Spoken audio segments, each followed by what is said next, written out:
Good morning, everybody. Ooh, good morning, everybody. Excuse me. Can we turn that down a bit? And welcome to the Wall Street Journal session on Britain and the EU, the way forward, in conjunction with the World Economic Forum. For the last 6 months since the shock vote or surprise vote by Britain to leave the EU, Theresa May has made it very clear that Brexit means Brexit, but there has not been a lot of detail. This week, there's been some clarity around that in her speech, and she's made 2 speeches.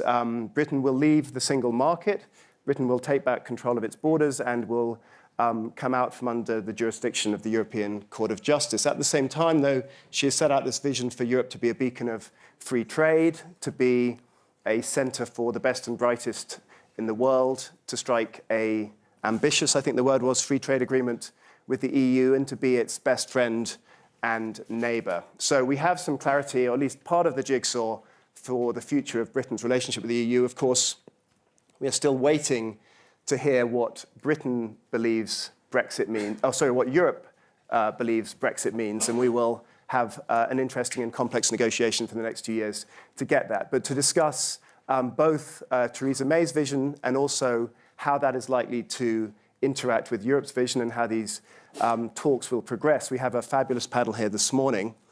Philip Hammond is Chancellor of the Exchequer for the UK and former Foreign Secretary.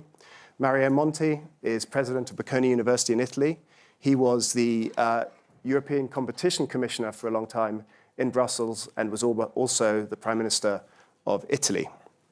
Ngaire Woods is Dean of the Blavatnik School of Government at Oxford University and has studied and taught in New Zealand, the US, and the UK. And Jez Staley is Chief Executive of Barclays Bank in the UK, formerly of JP Morgan, where he ran several big divisions out of New York. So please welcome our panel.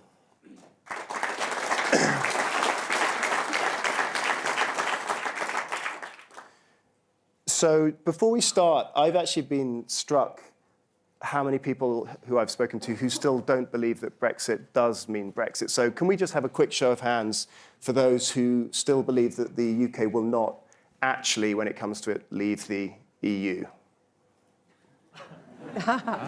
Message has finally got... Oh, wow, there you go. OK. Her speech.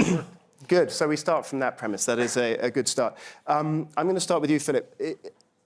Talking to people this week, there were people who thought Brexit didn't mean Brexit, but they're not in this room. But there was a huge divergence of opinion around what Brexit would mean for the UK. There were some people who thought that economically it wouldn't have a discernible impact, the city would be fine, and we'd look back and it would be a great outcome. Other people have a much, much more negative view around what it could mean for the economy, for financial services, and for trade. But one thing that was fairly consistent, particularly among business leaders, was this need for some form of certainty as they make their plans for the future.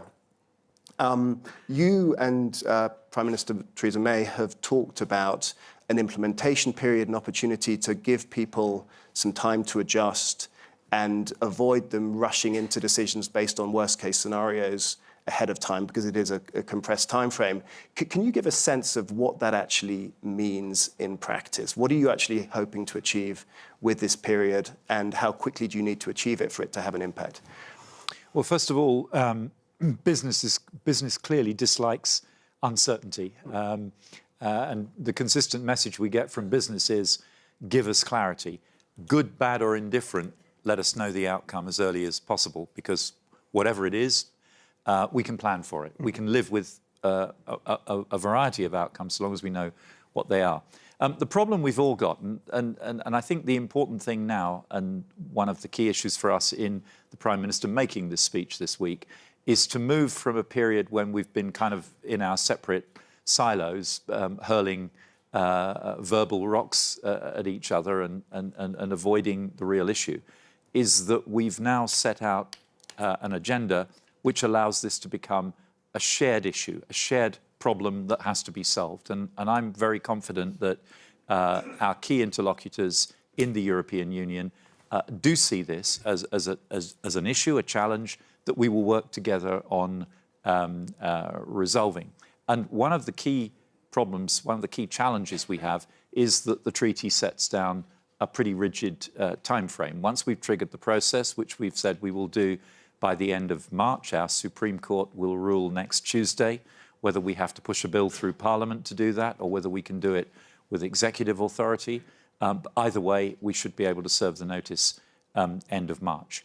And we have to do two key things. We have to negotiate our exit from the European Union and all the complications of that, and we have to negotiate a future suite of relationships between Britain and the EU. And I say a suite because it isn't just a free trade agreement. Our relationship with Europe is much more complex than that, and the challenges facing Europe are much more complex than economic challenges. Security challenges, irregular migration challenges, scientific, technical, educational collaboration, all of these things we have at the moment, and all of these things we would like to continue to work closely with Europe on. So the challenge is, how do we do an exit negotiation, scoping a future relationship, and then managing this timeframe which says we will leave the European Union if we serve the notice in end of March 2017, we will leave the European Union end of March 2019. That's effectively a political necessity in terms of the UK political situation, and it's the legal position of the treaties. But we have to face the fact that there are many transitions that will be involved, business transitions, governmental transitions. If we change our customs arrangements, we will need significant new infrastructure at the borders between Europe, the European Union and the UK. If we have different migration arrangements, we will need significant new IT systems, for example. These cannot be built and deployed in a few months. They're going to take years in some cases. So we're going to have a practical discussion about how we manage that transition. And at the same time, we should try to give as much clarity as possible to business. So I hope that what will happen is that after we serve the notice, we will start to engage with our European Union interlocutors in a discussion. That will be a constructive engagement, and it will become clear, I hope fairly quickly, that there is a shared ambition to get to an end state arrangement that will mean maximizing the reciprocal access to each other's markets and the level of cooperation across this range of non-economic areas as well, so that the fog gradually clears and people outside the room, businesses in particular, gain a clear understanding that the intention of both sides is to have a strong collaborative relationship in the future. The detail of how we do that will emerge later, but I hope that it will become clear that there is that shared ambition, and that those on both sides, because we have them both in the European Union and in the UK, who do not want that outcome, who do not want a strong ongoing cooperation after Britain leaves the European Union, have been seen off by the majority who do want us to continue to collaborate closely with our European neighbours. And just to clarify, so is that partly also a need to do it quickly to avoid people taking decisions based on worst-case scenarios just because they have to, given the compressed timeframe? If we don't give businesses clarity, if we don't give governments clarity, it's not just business, we would have to start spending money on systems Sure. on a precautionary basis. So would some of our EU neighbours. I mean, France in particular, because of the border. Ireland will have to start spending money on a precautionary basis that may be abortive spending. That's economically suboptimal. It's economically suboptimal if large businesses make contingency plans which involve spending money that may later be written off. So the more clarity we can give, the better for the economies of the EU and the UK. Mario, in 2 years' time, given the compressed timeframe, do you think we will have a firm deal between the UK and the EU? And is it likely to look anything like or close to Theresa May's vision that she laid out this week? I believe so. I believe that in recent days we have all gained clarity. And I very much subscribe to the Chancellor's spirit of a down-to-business negotiation without any residual acrimony and in a very highly constructive spirit, because at any rate, so much remains in common in terms of interests. And I welcome this clarity. My view on what will be in the medium long term the economic consequences of Brexit on the UK and on the EU does remain very negative, however. I will not go here into the details, but I thought I might try to reflect for 1 minute on whether or not we are going to see a British contagion in terms of disintegration. Mm-hmm. Now, we are speaking here today on the very day in which the far western potential disaggregator of the European Union makes the oath of office.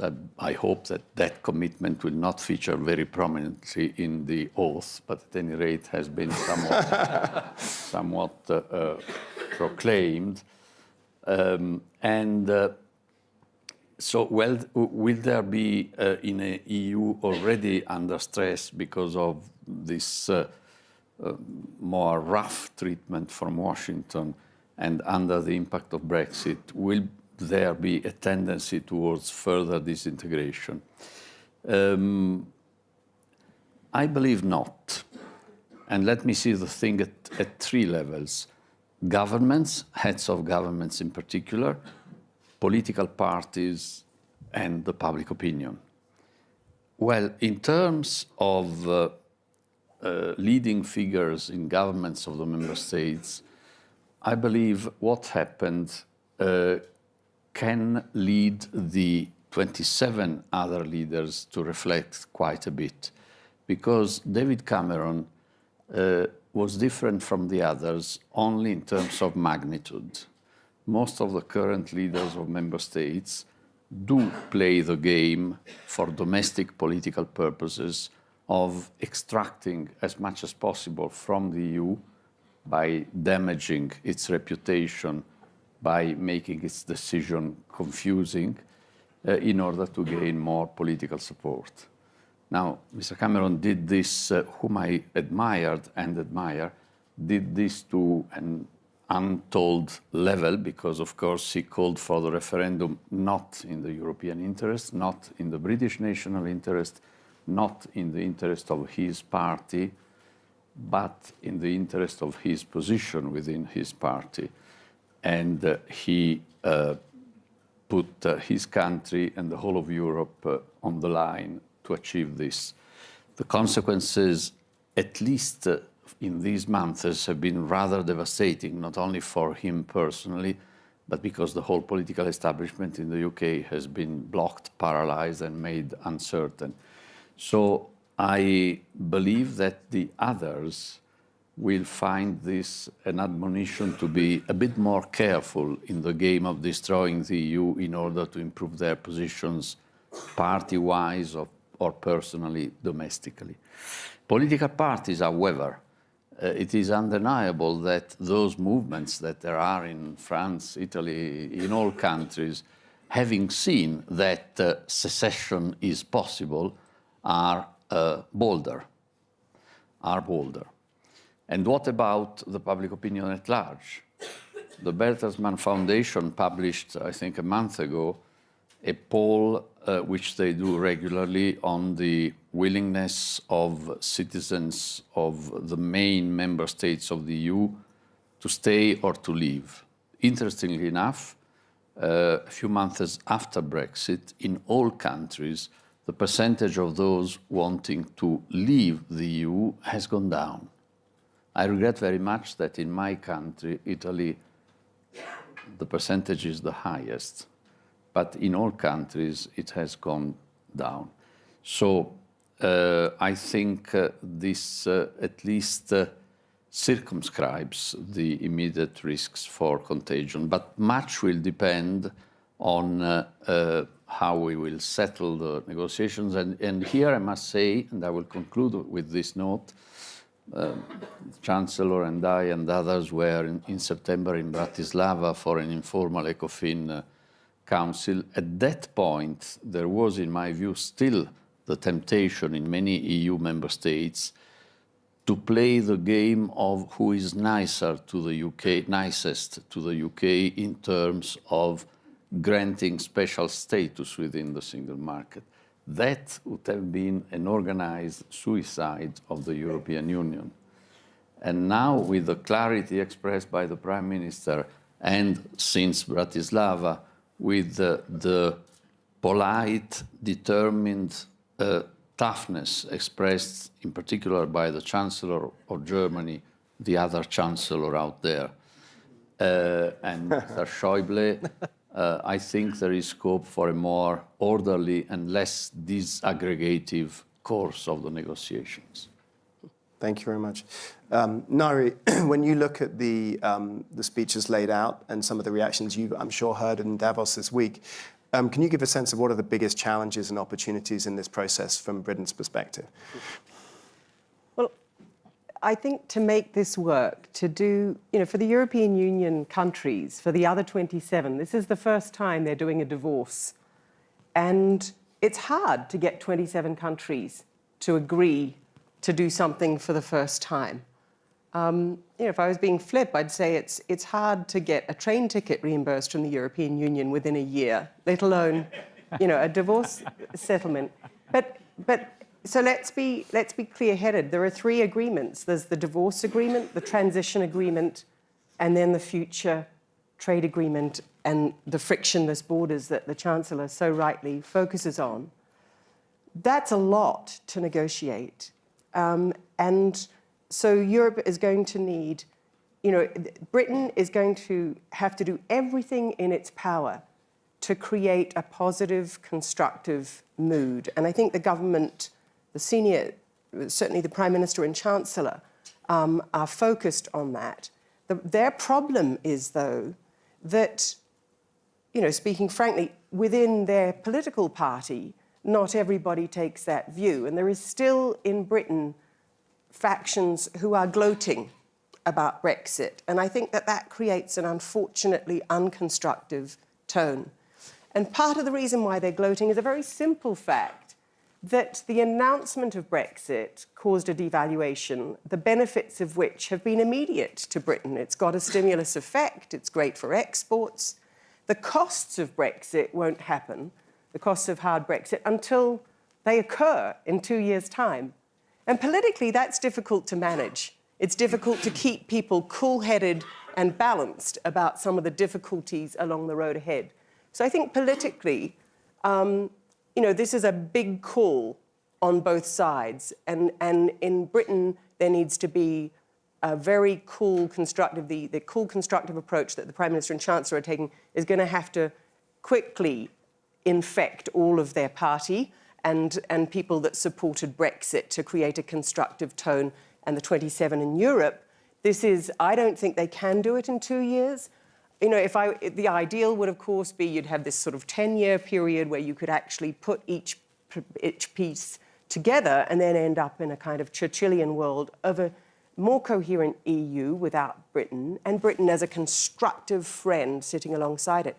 But I think there's 2 parts. There's 2 other parts of the Prime Minister's vision which I think we need to pay attention to and that we need to think about in the future of the European Union and Britain.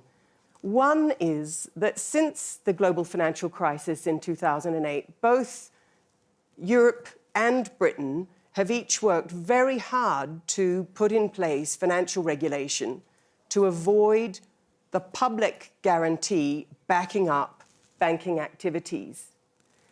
There is a world in which the negotiations sour and it becomes a race to the bottom. And I think if we dismantle, I'm not saying that all parts of financial regulation are right. Some of them are clumsy and perhaps could be streamlined. But the core of that regulation, which is to protect public taxpayers' money from the costs of bank failure, we mustn't give up in a race to the bottom in the Brexit negotiations. And I say that because what I hear in the city are two different voices. One voice which says Brexit is a great opportunity to enjoy a much more deregulated financial system and for Britain to become that. And the other, which is actually we want financial passporting, we want to stay engaged in Europe, and so we'll push for sort of regulatory equivalence. So that's one thing I think is very important. The second, and I feel this passionately, that for Britain to succeed in a global economy, which it can, it needs to be right at the forefront of the knowledge economy. One of the great assets that Britain has is it has 4 of the world's top universities. I'm very privileged to work at Oxford University, currently the world's #1 university, on at least one ranking. And we only pay attention to them when we win. But, you know, that aside, the fact that we have 4 great universities is a magnet, not just for students and faculty, but for companies all around the world. What most jeopardizes our status is immigration constraints. That we're fighting against top universities in the United States. We have to be as attractive as we possibly can. If we can't equal their package, which is come and do a graduate degree at Oxford and then stay in Britain and work for a couple of years to finally polish your CV and then go home or go somewhere else, then we lose our attractiveness. And already we can't do that. Our students have to study and go straight home. If we have a tone in Britain, which is that it's less welcoming of immigrants, then Britain can't attract the best talent from all over the world. It doesn't become global Britain, it becomes doors shut Britain. If we continue to include students from all over the world in our immigration numbers, instead of seeing them as willing purchasers of Britain's fantastic educational services, if we make them part of Britain's immigration numbers debate, we're smashing our own kneecaps before we even begin the race. So what I would say to Brits and to the government is, in taking and embracing the world, in wanting to become a great economy in the world, don't kneecap your best asset. Let us thrive. Make sure that immigration policies tell the world that Britain is open and welcoming to the best, most entrepreneurial, energetic talent from all over without restraint and constraint, because then we can compete with other European countries, with the United States and beyond. Thank you. Thank you very much. We'll come back to that point, but just to Jez, I mean, I'd love you to react to some of that, but also just give your sense. The City of London and finance is obviously a massive part of Britain's economy, its tax base, and importantly, it's a big surplus in terms of trade. So can you just give a sense of what this means for the city in your view? So obviously in 2007, 2008, the world's financial community and the banks at the epicenter led the world into a pretty calamitous economic collapse. One of the silver linings of that, I think, was the G20 pulling together. And what the G20 said with respect to the banks was, one, we all need to re-regulate this industry, whether it's Brussels or London or New York or Washington or Tokyo. We need to govern the financial system so that we don't repeat the errors of 2007, 2008.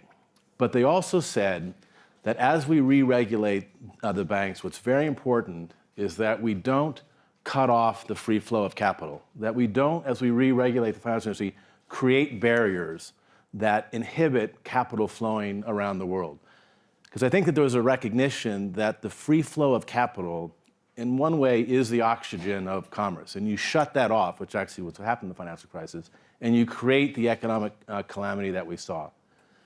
The view that I have is post-Brexit, the reality is the European Union and the UK will both recognize the primary importance of keeping the free flow of capital. And to threaten to cut off the free flow of capital in order to try to gain a certain advantage in terms of financial employment would be very contrary to what they all agreed with the Global 20.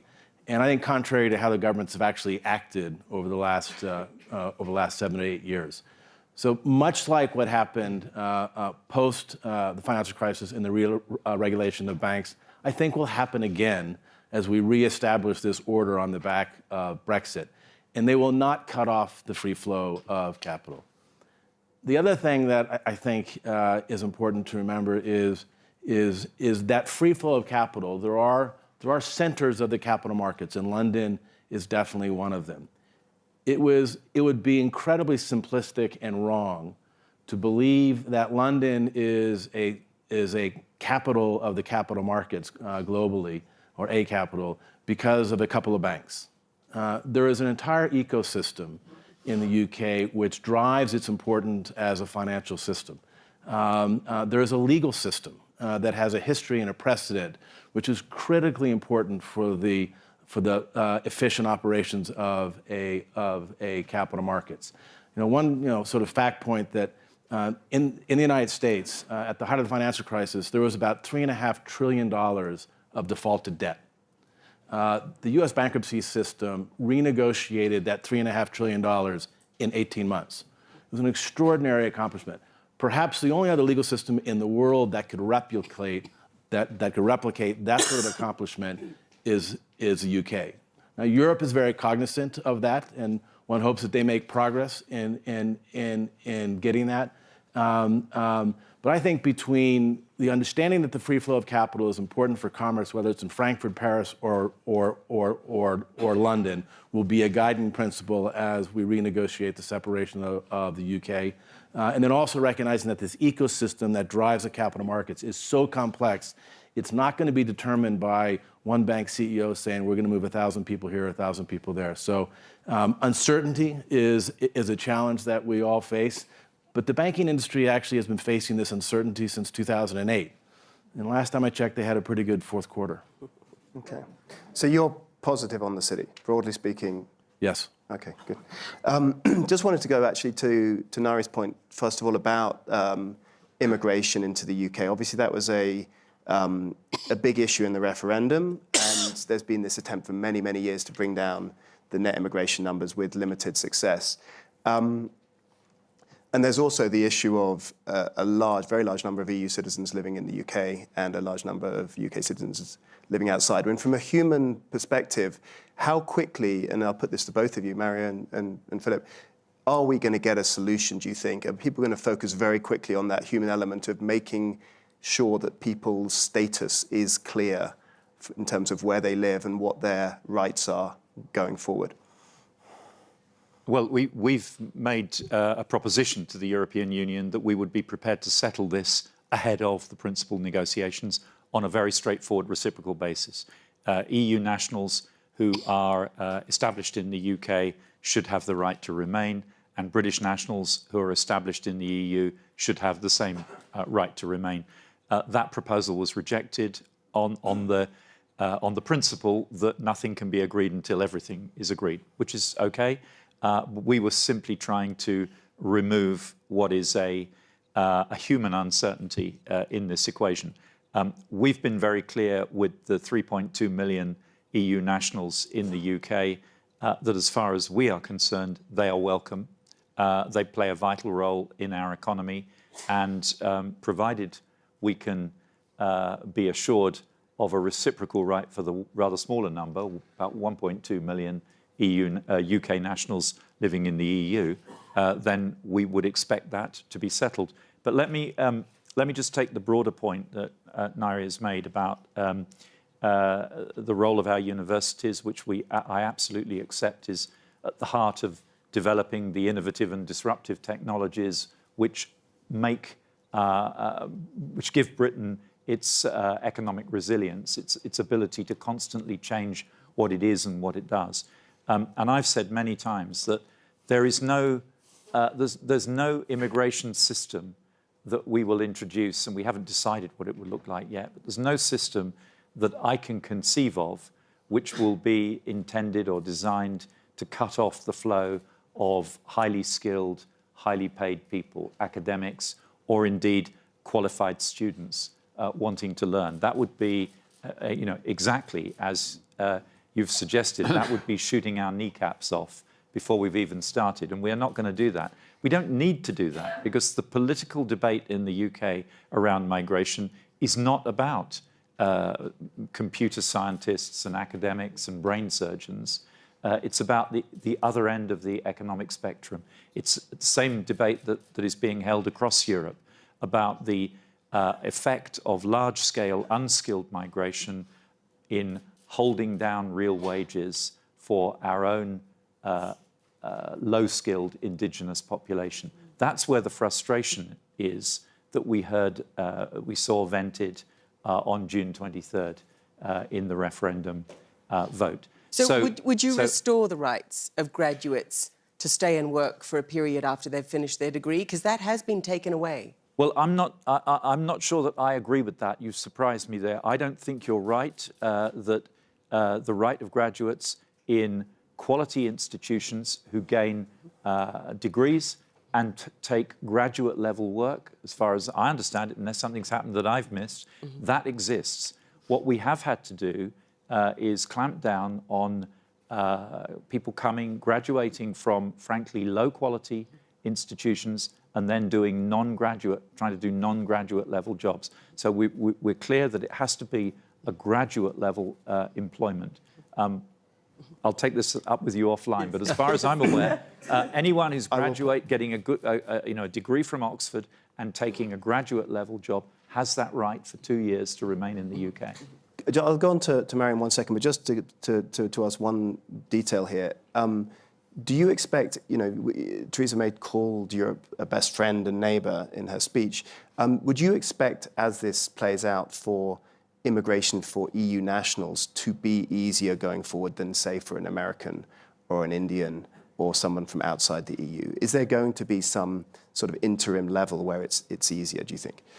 Well, I think that's an open question, and it could be, that could be a subject for the negotiations. What we've said clearly is that we cannot accept the principle of free movement. The principle of free movement is that any European national, without any requirements or any restrictions, can go and simply change his place of residence from, Bulgaria or Romania to the UK. We can't accept that principle any longer. That is not the same as saying we want to close the doors. Okay. There is no, there might be a few people in the UK whose vision is of a closed economy where migrants don't come in. But that is absolutely not the majority view. It is absolutely not the view of the majority of people who voted to leave. And this may be a sort of British peculiarity, but it is very important to the British people that we control our borders.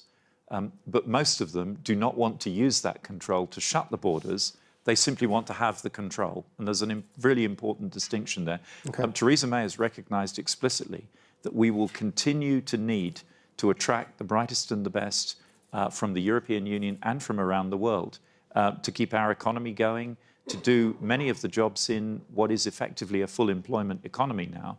And we need them, and we will go on welcoming them. Good. Mary, you wanted to step in there, and I'd love you also to comment, if you can, on the future of freedom of movement within the EU itself. It's not just a UK issue, there is an issue in other countries who are concerned about this. I mean, is there a chance that for the EU itself, these rules do change over the coming years? These things are cyclical. I remember that not centuries ago, but 10 to 15 years ago, 17 years ago, there were only 3 member states of the EU who did not feel the need to set up phasing in transition periods for immigration from the new member states. They were Sweden, Ireland, and the UK. Mm-hmm. And we at the Commission were impressed by this further proof of the openness of mind of the UK. So one question in itself, but not for now here, is what a fundamental change happened in a short time. But the two are linked. The attitude in the UK now to EU migration is absolutely for sure derived from the mistake that Blair made to open the floodgates in so it's a domestic UK affair. Yes. Yeah. Yes. No, but coming to your question, I agree that in this cyclical, long cycle we are in, free movement of people is not popular.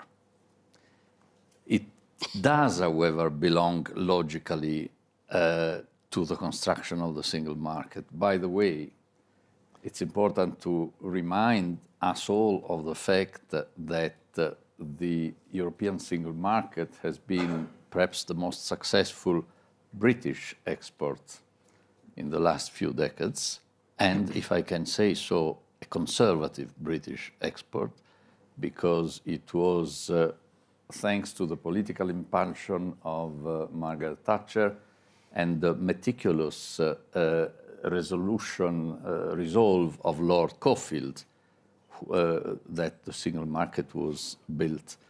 And by the way, I regret very much the departure of the UK because having been for 10 years in Brussels in charge of implementing the single market and competition policy, no other country had ever been so strongly allied of the Commission in those responsibilities than the UK.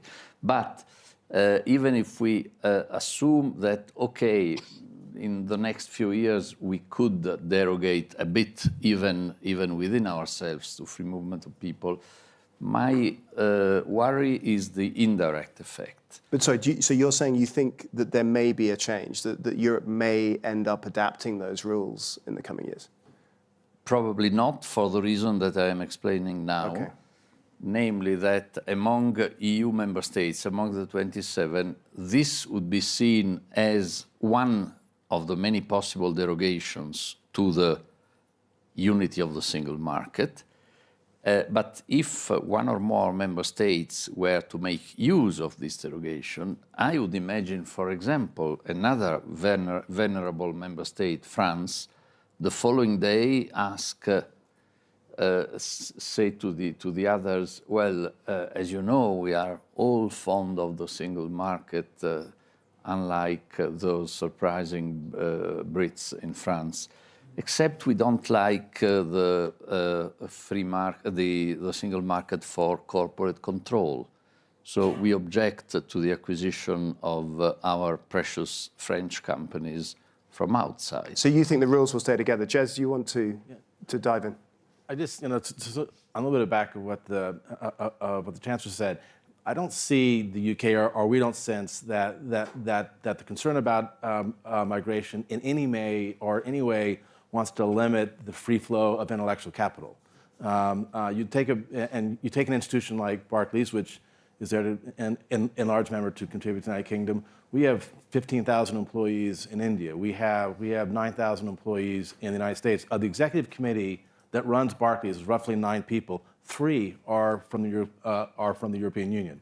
The other 6 are from countries outside of the UK and outside the European Union. And when we think about attracting the best people, whether it's in technology, whether it's in finance, whether it's in accounting, whatnot, we look all over the world. And we want to find the best people, not whether they're in the European Union or whether in the UK, but as a global matter. And I think the sense, and one of the successes of Barclays, in fact, of the City of London, has been an acceptance of us bringing talent wherever it may come from. And probably the best thing is to get that really creative Pakistani that went to Oxford and now ends up working at Barclays in the City of London. I don't get a sense that the British people in any way want that sort of activity to be curtailed. Can I pick up on Mario's vision of where the European Union is going? Because Well, can I add? I was going to ask you this. Just do you see in 2 years' time the EU being sort of what it is today, or do you think we will be negotiating with a changing organisation as we go along? Absolutely. I think that certainly not radical, fast institutional change, as I mentioned, but I think the European Union is changing. I mean, look, the European Union is a miracle. It's a miracle for me every time I walk into the European Parliament and see countries who have had so much conflict among themselves talking to one another, solving their problems in a process. But let's be honest, it's changing. The Eurozone crisis really did split the European Union into creditors and debtors and destroyed a certain solidarity that was holding it together, and has shown that it's almost impossible to continue with a deepening integration on fiscal affairs and such like. And let's be realistic about that. It feels sometimes in Brussels as though everybody's drinking a Kool-Aid, which is that it's 28 members and they're all going to move together and the integration project will continue. It simply isn't. Hungary and Poland are already breaking the European Union norms, the cherished acquis communautaire values. And the European Union members don't really know what to do about that. We're already seeing defence cooperation emerge powerfully between Germany, the Netherlands, some of the northern countries. We're seeing a clear difference in economic view with the northern creditors, as it were, and the southern debtors. The European Union, I think we're going to see, after the 4 elections that are going to take place in Europe, and after Mrs. Merkel and the French candidates and the Netherlands candidates actually have to present an electable programme to their constituents, is going to be a European Union in which each government is going to have to show to its citizens that it is in control to some degree, and that as a project, we will see a core of European Union countries continuing on integration, and a wider group of European Union countries still part of the European Union. The institutional structure will say the same, but they will start going their own way more, just as Hungary and Poland already are. It's a pity, in a way, in that changing and uncertain European Union. There's a different scenario that Britain might have played, which is to sort of be the island of stability while the rest of the European Union has their elections, has their tumult, has their change, and then perhaps negotiate Brexit with cool heads afterwards. But we're not there. But I think the European Union will be a very different union in 5 years' time. Not that it won't exist, it will exist. Mario, do you disagree with that? No, I don't. You don't, okay. I believe it is likely, and I believe it is even desirable that structures evolve. I believe that we should try in the European Union to have this evolution happen with as little as possible requirement of a new treaty, because we all know the complexities of that. But I see many areas in which new policies are being conceived, probably to be carried on by a more limited number of member states. I see nothing wrong with two-speed Europe or three-speed Europe. But does that make it easier or harder to negotiate a sensible Brexit deal if that change is occurring at the same time? Now that we hear that the Brexit negotiation is going to be almost a blitz in terms of time, because the EU is rather slow in changing its anthropological configuration, probably it will be possible to conclude the UK negotiation before these changes take place in Europe. Okay. I would add just one other thing on the future of Europe, which is that the 28 countries of the European Union have found it very difficult to punch at their weight in global affairs. Europe's the largest donor if you put all its aid package together. It's got huge military capacity if you put it all together. And yet, when we talk about global cooperation and leadership, people refer to the United States, China, and sometimes Russia. So I think it's quite important in an emerging order in which great powers are consolidating spheres of influence, and in which the institutions in which Europe has traditionally, worked with the United States and the United Kingdom are becoming more marginal. In that world, it's actually very important that the European Union, or a small grouping of European countries, start punching at their full weight, that they actually take a place in that emerging global cooperation among great powers. Mario wants to dive in very quickly, and then I want to go to Jez and to Philip. Yes, and I would slightly amend this correct picture that you give, because it all depends on which policy areas. There are only 3 policy areas where the EU has been given by the member states the competence to act as one. They are trade, money, monetary policy, and competition policy. And there, as we know, there is no US, there is no China, which considers the EU as second tier. So just, we want to go to questions in 1 minute, but just quickly to Jez and to Philip, there's another big event happening today, the inauguration in the US. How much do you think that the new president is going to affect and play into both what happens in the EU, but as importantly, what happens with Britain and its ability to both negotiate a deal with the EU, but also other deals around the world? Do you think this is a big impact in this whole development? Well, one of the parts of the narrative from a UK perspective is the importance of being able to look beyond Europe to our more traditional partnerships overseas. And the United States is obviously a key trading relationship as well as our most important strategic, political, military and intelligence partnership. So a change of administration in Washington is a very big issue for us. It's also a very big issue for the European Union. And Brexit has introduced uncertainty. I think the change of administration in the US has probably introduced an even bigger piece of uncertainty for the European Union. We'll have to see how this plays out.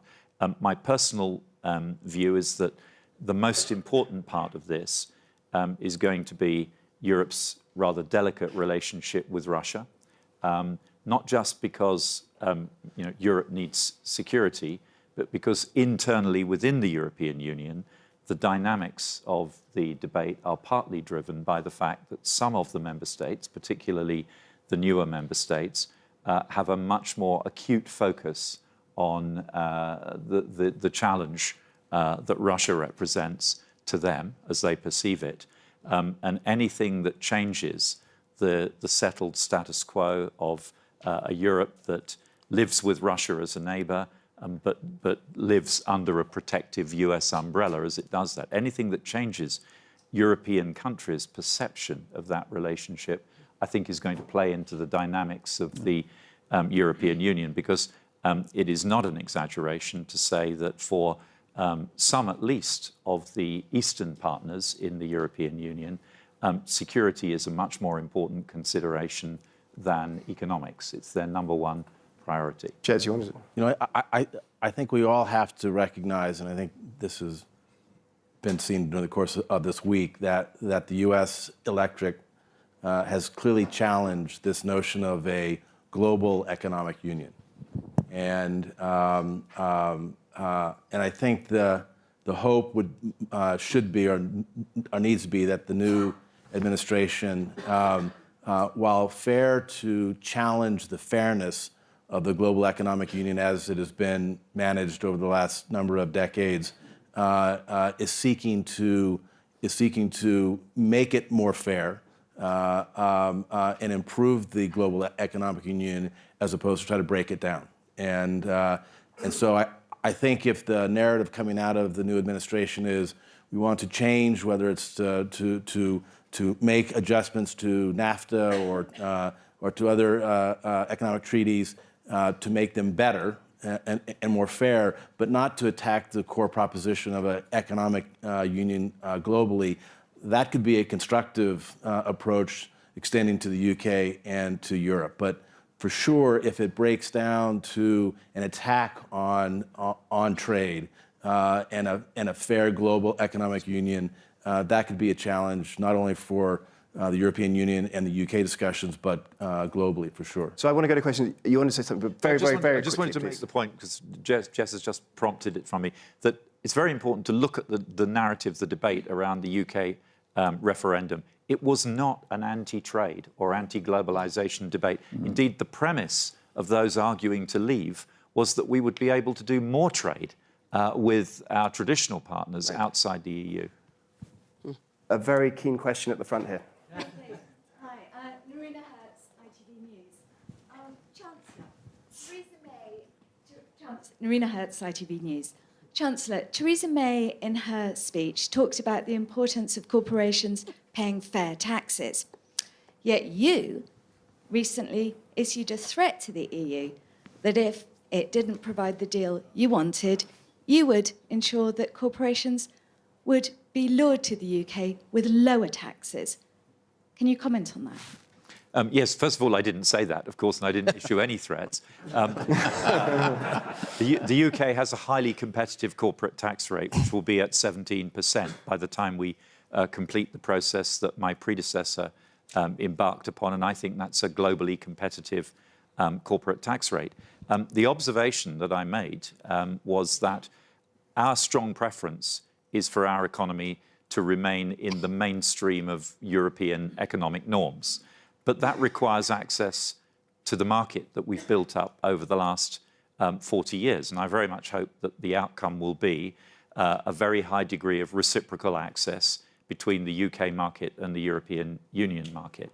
But it shouldn't be a surprise for anyone to hear that our first duty as an elected government is to protect the living standards of our people, and that means the competitiveness of our economy. And if we were to be, by some catastrophe, closed off from those markets, we would have to reinvent ourselves. We would have to find another model, another way to earn our living, to remain competitive in the world. And I just want to send out a clear message that we've reinvented ourselves before. The City of London looks radically different now to the City of London that I toyed with the idea of going into and then didn't when I left university in the 70s. Radically different. We can reinvent ourselves, we can reinvent our institutions, and we will do so if we have to. But our clear preference is to remain in that mainstream. And I think that's a prize both for the European Union and for the UK, that we have a sort of common economic understanding and economic set of values across the European Union. I'm going to... Oh, my God, everyone wants to dive in. Well, Please be very quick. I want to go to some more There is a questions. big challenge there, because since the financial crisis, a lot of Brits have seen swinging government cuts give them a sense that there is a housing crisis in the south, their access to health and education has diminished, and a lot of those people voted Brexit. And they voted Brexit because they were persuaded that the reason they don't have housing that's affordable, or the reason they're queuing too long for schools or health, is because of all the immigrants. It's not. It's a lot to do with swinging cuts in government expenditure as a result of the financial crisis. And it's hard to see how the government will deliver on Mrs May, the Prime Minister's social policy commitment, at the same time as pay the costs of Brexit. OK, let's go to another question. In the middle there. Thank you. Peter Matheson. I'm the president of the University of Hong Kong, and I completely agree with what Professor Wood said about the importance of the universities. I was pleased to hear the Chancellor's response. My question for the Chancellor is about Scotland and Northern Ireland. Could you speculate on the implications for Scotland and Northern Ireland? And in particular, is there any scope for Scotland to negotiate separately with the EU? Simple answer to the last question, no. It's the United Kingdom that's a member of the European Union. The European Union has made it very clear that it can't and won't negotiate with bits of member states. And if the European Union ever thought about it, I can assure you that the Spanish government would very clearly put the European Union back on track on that. So look, it's the United Kingdom that's the member state. It's the United Kingdom that will negotiate a new relationship with the European Union. For Scotland... For Ireland. Sorry? Are you saying... Can you go to the island part of that?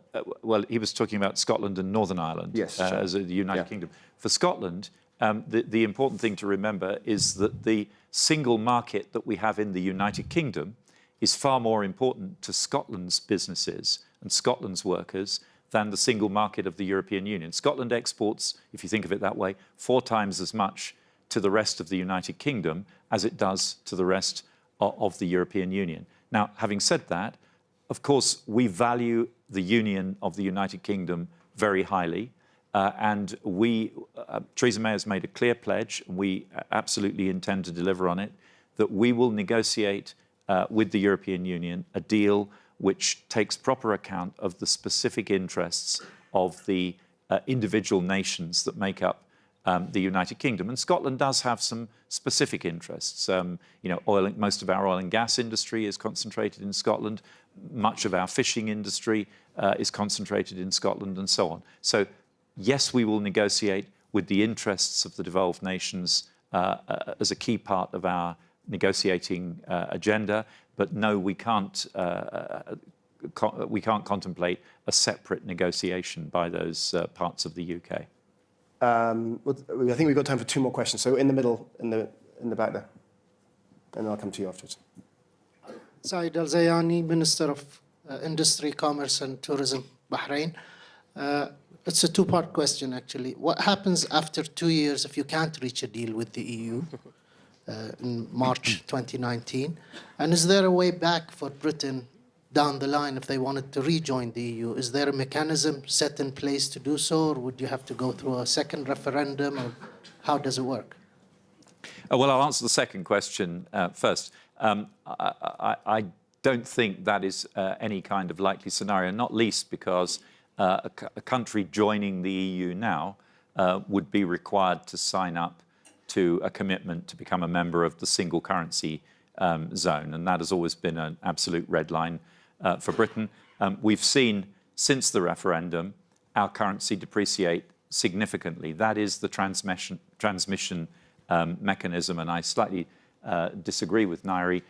British people are beginning to feel the effect of that through increased inflation, which we're already seeing, and we will see some more of during the course of this year. That is a transmission mechanism that allows economic shocks to be absorbed in a smooth and automatic way. And the Eurozone doesn't have such a mechanism for dealing with shocks that impact differentially on the member countries of the Eurozone. So I think this is a permanent decision. Britain will make its own way in the world, but having, I hope, a very close and neighbourly relationship with the European Union. On the question of timescale, the treaties are clear. We will leave the European Union 2 years after we serve the notice. Now, if the negotiations are positive, constructive, we're working together, I don't see that needs to be an insuperable problem. If we are making good progress but haven't quite got there, we will simply agree that Britain will leave the European Union and we will agree some interim arrangements while we complete the discussion. But we think it can be done in 2 years if there's a political will on both sides to reach agreement on our exit and at least agreement on the broad principles of the end state that will exist between the UK and the European Union. A very quick, very quick last question. Ferdinando Giuliano of La Repubblica in Italy. In a recent interview with our newspaper, Jeroen Dijsselbloem, the president of the Eurogroup, said very clearly that it would be impossible for the UK to stay in the customs union while seeking trade deals with third partners. And he also said that it would be impossible for the financial services industry to stay in the single market without the UK being subject to the EU rules, regulations, including the ECJ. Now, would you agree with him that it would be impossible for you to stay in the customs union and keep financial services in the single market? Well, it's precisely because we do accept, we don't think it's technically impossible, but we accept the political imperatives of the European Union, which mean that, frankly, if we'd set out our negotiating position as we want to be in the single market, but without freedom of movement and without regulatory oversight of our financial services sector. We want to be in the customs union, but at the same time making free trade agreements around the world. Of course, we would have presented a very big challenge to our European Union partners, and it's precisely because we recognise that Theresa May has said we will not be in the single market. We will look to be in a free trade, a negotiated free trade agreement with the European Union from outside the single market. And similarly with the customs union, we will not look to be a full member of the customs union. Now, she uses that language deliberately because we think it is in our joint interest to find a way of creating an efficient and as friction-free as possible means of continuing to trade together, assuming we reach a comprehensive free trade agreement for goods and services. We have a shared problem over the land border between the United Kingdom and the Republic of Ireland. Nobody in the European Union wants to see the Republic of Ireland's economy or the political progress for peace on the island of Ireland undermined by Brexit. We have challenges around the trade flows between the UK and the European Union. We import huge amounts of fresh produce from the European Union. It needs to move quickly and efficiently across borders. And we think it will be possible, given the technology available in the 21st century, to find a solution which allows us to be outside the customs union, but having a comprehensive agreement with the European Union to smooth the flow of goods and services between the economies of the United Kingdom and the European Union. Thank you very much indeed. We've run over by 1 minute. I apologise for that, but many thanks to the great panel. Thank you very much. That's my